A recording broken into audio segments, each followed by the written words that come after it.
माता दी दोस्तों, देखिए आज हम बात करने जा रहे हैं कि स्टॉक मार्केट में इतना तेज़ गिरावट क्यों आ रही है। मैं यहाँ से चलूँगा यूएस के मार्केट को कवर करते हुए फिर इंडियन मार्केट पे चलेंगे। उसके पीछे का रीज़न जानेंगे कि यूएस का मार्केट और इंडिया का मार्केट क्यों इंटर रिलेटेड है। ठीक है, अभी हम देख रहे हैं डाउ जोन्स में 1.63% का गिरावट आया। ठीक है, क्लोज होते होते इतने परसेंट का गिरावट आ चुका, जबकि ट्रम्प गवर्नमेंट बन गई। ऐसा क्या हुआ कि यूएस मार्केट में भूचाल आ गया। यूएस के मार्केट में भूचाल आ ही रहा है, उसके साथ साथ इंडिया मार्केट में भी आ रहा है।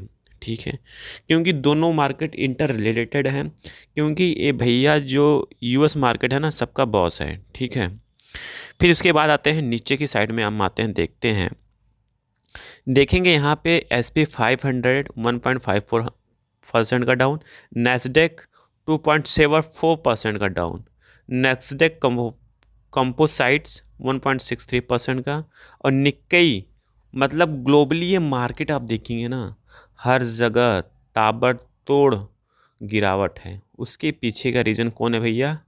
ये ट्रम्प बाबू हैं हमारे, और ये डाउजोन भैया हैं जो दबा के सारे जगह भूचाल मचा के रखे हैं। ठीक है, चलिए उस डेटा पर भी डिस्कस करेंगे, किस डेटा की वजह से गिरावट देखने को मिल रहा है।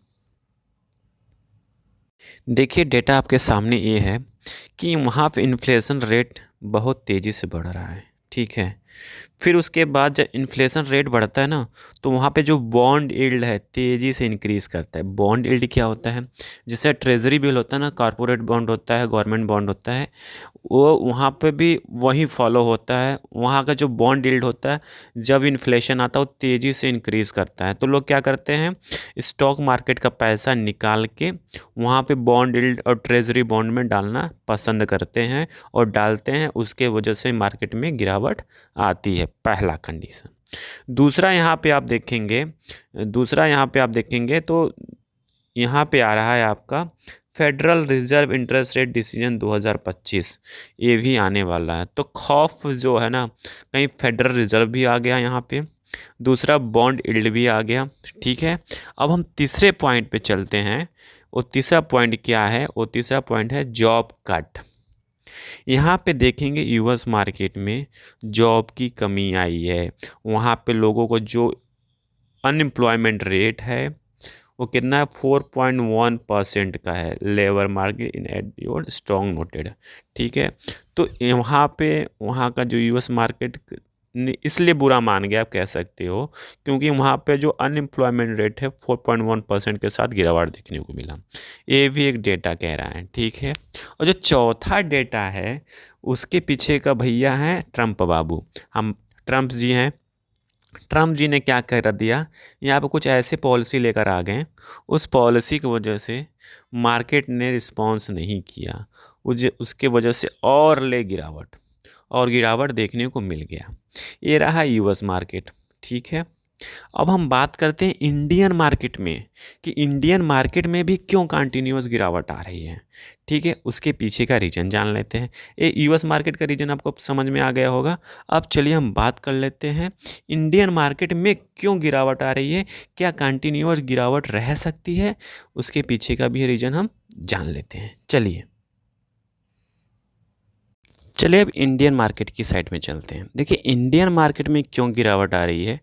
पहला, डॉलर का प्राइस कितना तेज़ी से बढ़ रहा है, आप देख रहे हैं 86.20। पहले कितने पर ट्रेड कर रहा था? 84 के पास, 85 के पास, और 83 के आसपास कर रहा था। इस समय सबसे हाईएस्ट पे चल रहा है, 86.20 के आसपास चल रहा है।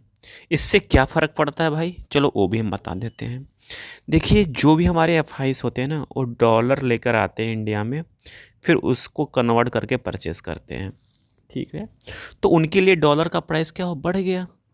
ठीक है, फिर वो इन्वेस्टमेंट करेंगे। बट क्या होता है, जैसे डॉलर की प्राइस बढ़ता है तो वो आप क्या करते हैं, मार्केट से निकलना पसंद करते हैं, ना कि डालना पसंद करते। क्यों? क्योंकि डॉलर का प्राइस बढ़ रहा है, उनके लिए तो महंगा हो गया ना, और हमारे लिए सस्ता है। ठीक है, तो इससे क्या होता है कि एफआईज इन्वेस्टमेंट करने से दूर हटते हैं, प्लस एफआईज अब मार्केट से पैसा निकालना पसंद करते हैं, क्योंकि डॉलर तो बढ़ गया है, थोड़ा सा शेयर भी गिरा रहेगा तो यहाँ पे एडजस्ट कर जाता है और मुनाफे की ओर रहते हैं। पहला बात है। जो दूसरी बात है यहाँ पे वो है क्रूड ऑयल का बढ़ना। ठीक है, यहाँ पे 3 पॉइंट कवर करूँगा, अब तीनों पॉइंट में आपको समझ में आ जाएगा। अब देख रहे हैं क्रूड ऑयल का प्राइस जो बढ़ रहा है। यहाँ पे क्रूड ऑयल का प्राइस देखेंगे 1 डे में 3.59% की बढ़ोतरी हुई और ब्रेंट ऑयल में 3.69% का, नेचुरल गैस में 7.78% का। जो मेन कवर होता है क्रूड ऑयल होता है, क्योंकि क्रूड ऑयल हम बाहर से मंगाते हैं, आपको ही पता है।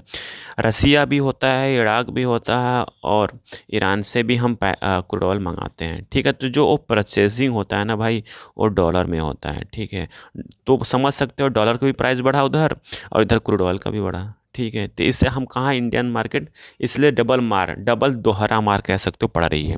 तीसरा मार क्या है भाई, वो भी हम डिस्कस कर लेते हैं। जो तीसरा पॉइंट है वो है जीडीपी ग्रोथ। जो फाइनेंशियल ईयर 2025 में, इसके प्रीवियस वीडियो में मैंने कवर किया था, जीडीपी ग्रोथ का भी सबसे बड़ा रोल है यहाँ पे। 4.59% के आसपास का रहने वाला है 2025 में। तो क्या है, 2025 तक मार्केट डाउन ही रहेगा भाई। देखिए भाई, मार्केट क्या होता है ना, सेंटीमेंट पे चलता है, अनसर्टेन। अभी अच्छा न्यूज़ आ जाएगा, सट से चढ़ जाएगा मार्केट। ठीक है, तो ये सब पॉइंट है जिसके वजह से शेयर मार्केट में अच्छा खासा गिरावट देखने को मिल रहा है और कंटिन्यूसली गिर रहा है मार्केट। ठीक है, क्या आगे भी कंटिन्यूसली गिरेगा तो उसका कोई प्रिडिक्शन नहीं कर सकता। चार्ट में तो बता सकते ये ट्रेंड लाइन थोड़ा तो नीचे आ जाएगा।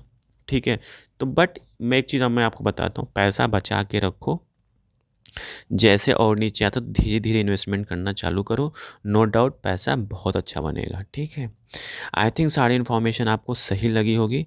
सही लगी हो तो ज़रूर लाइक एंड सब्सक्राइब कर दीजिए, दोस्तों साथ ज़रूर शेयर करिए लेटेस्ट एंड जेन्युइन इन्फॉर्मेशन पाने के लिए। Thank you for watching this video.